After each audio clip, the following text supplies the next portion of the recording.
Le content marketing, c'est un process marketing de création et de distribution d'un contenu qui revêt certaines caractéristiques spécifiques. C'est un contenu attrayant, engageant, attractif, d'un public cible et clairement targeté par une marque afin de générer une action rentable, une action business pour l'entreprise.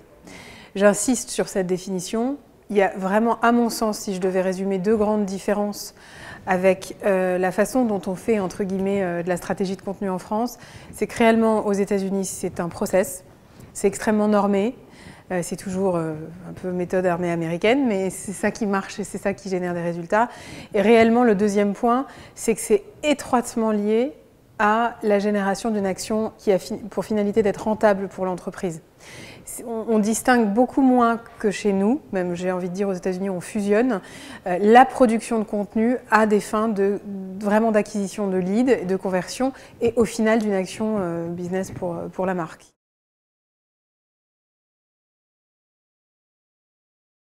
Ça, c'est un point qui est essentiel, qui est, si je peux dire vraiment le préambule, et ce qui découle de manière extrêmement logique de cette transformation des marques en médias, c'est l'importance du storytelling dans la conception d'une stratégie de contenu. Réellement, aujourd'hui, on ne vend plus un produit quand on vend en ligne, on raconte une histoire. C'est sous cet angle-là qu'il faut penser une stratégie de contenu et pas autrement. Tous les outils qui peuvent exister, qui servent évidemment à la détermination d'une stratégie éditoriale, sont extrêmement pertinents, on est bien d'accord. Le problème, c'est que je trouve un petit peu qu'en France, on a été un peu trop centré et focalisé sur ces outils-là, au détriment quand même d'une forme d'humanisation d'une stratégie de contenu. Quand vous établissez une stratégie de contenu pour une marque, une stratégie éditoriale, appelez-la comme vous voulez, certains les distinguent, certains les assimilent, ça franchement pour moi c'est de la sémantique, mais au final, établir sa stratégie de contenu, c'est établir sa stratégie digitale, et quand vous le faites, le client vit l'essentiel de son temps offline quand même. Il utilise Internet pour résoudre un problème, mais si vous ne lui parlez pas, ou en tous les cas si vous ne concevez pas, quelle que soit la taille de votre marque, ça suffit de dire qu'il n'y a que Chanel et Cartier qui peuvent se payer des stratégies de contenu. C'est une erreur et c'est pas exact en plus, parce que Internet a permis de démocratiser beaucoup d'outils qui, simplement bien maniés, permettent d'élaborer une stratégie de manière pertinente. Mais il faut quand même resituer un peu les choses aussi dans leur contexte et redonner toute sa place à cette notion de storytelling et surtout bien comprendre que le content marketing tel qu'il est conçu et élaboré, en tous les cas aux États-Unis, notamment par le Content Marketing Institute, c'est vraiment l'outil de transformation d'une marque en média. Et moi, je vais plus loin, je considère que c'est aujourd'hui même le moyen de la transformation digitale de toutes les marques. Quand on y réfléchit bien, une stratégie de contenu bien menée, bien élaboré, en gardant toujours présent à l'esprit que vous devez raisonner non plus en marque mais en média, vous ne devez plus chercher des clients mais des abonnés, vous ne devez pas vendre votre produit, vous devez informer sur les besoins que votre produit est destiné à combler chez une personne.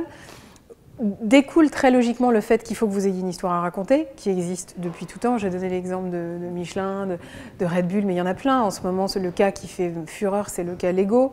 Parce que c'est quand même un exemple de storytelling merveilleux. Enfin, je veux dire, quand on y pense, c'est de la brique à construire et on en fait des films, des 4x3, bon, c'est très à l'américaine, mais c'est vraiment l'exemple ultime.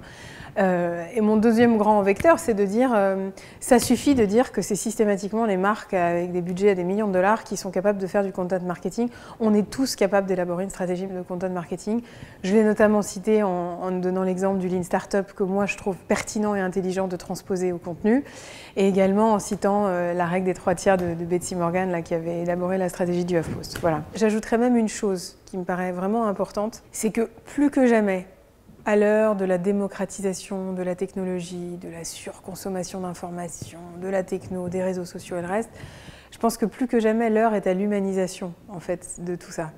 La vertu d'une stratégie de content marketing, c'est de sortir un peu du virtuel et de se rappeler qu'un client, on va quand même d'abord le chercher offline. C'est là quand même qu'il passe l'essentiel de sa vie, sauf cas problématique. Et c'est donc là qu'il faut aussi aller le chercher. Le digital, c'est une transformation obligée, indispensable, mais ça n'est somme toute qu'un moyen aussi de toucher une personne humaine. La première, c'est la détermination de vos objectifs. La seconde, c'est vraiment la détermination de manière précise et ciblée de votre audience. Si vous êtes un média, vous devez conserver présent à l'esprit, à chaque ligne de contenu produite, à qui vous vous adressez quand vous les produisez. Si vous ne le faites pas et si vous passez trop vite sur cette étape, si c'est bâclé, c'est souvent fastidieux et ça fatigue souvent les gens, mais si c'est bâclé, le problème, l'enjeu, c'est la meilleure qualification possible des leads que vous allez générer. Faute de le faire, vous risquez probablement de générer du lead, mais c'est beaucoup de temps, beaucoup d'argent, beaucoup d'énergie qui va être dédoublé ensuite pour requalifier correctement ces leads.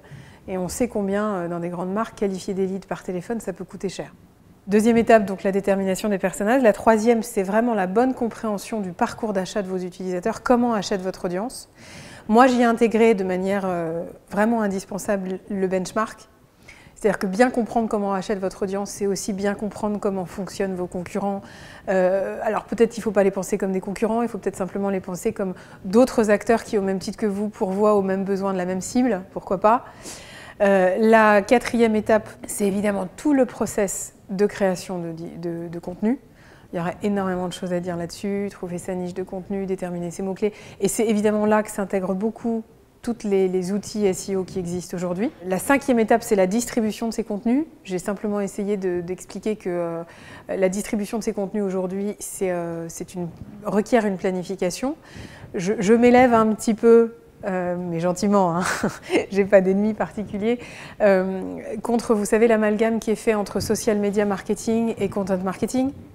J'en reparlais là très récemment. Je pense qu'il ne faut pas mélanger les choses. Vous ne pouvez pas concevoir et produire un contenu à seule fin de sa distribution. Si c'est ça, vous passez à côté sans même vous en rendre compte d'une bonne partie de la richesse que peut contenir votre stratégie.